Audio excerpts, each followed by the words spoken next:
guys, it's me again and we are here today in the Mark Resort in Lapu-Lapu City. Before getting in the resort, you have to register.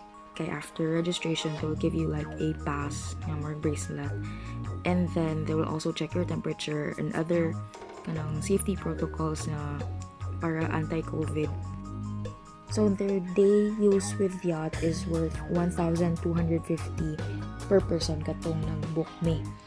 And that would already include day use ilang swimming pool, and the 250 pesos ana is consumable sa ilahang food o sa drinks. Leo. Anong wala? Shark. Shark. Unsa man nakatahan day? Sige, unsa chini?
Pas de soleil, pas de soleil, pas de soleil, pas de soleil, pas de soleil, pas de soleil.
before we went home, we had a stopover here in the White Mansion.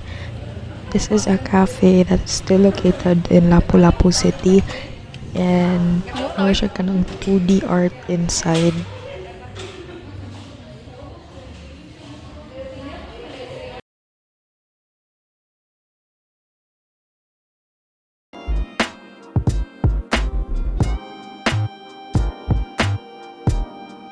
And that's it for our adventure for today, guys. Again, thank you for watching, and please don't forget to hit like and subscribe. Till next time, bye!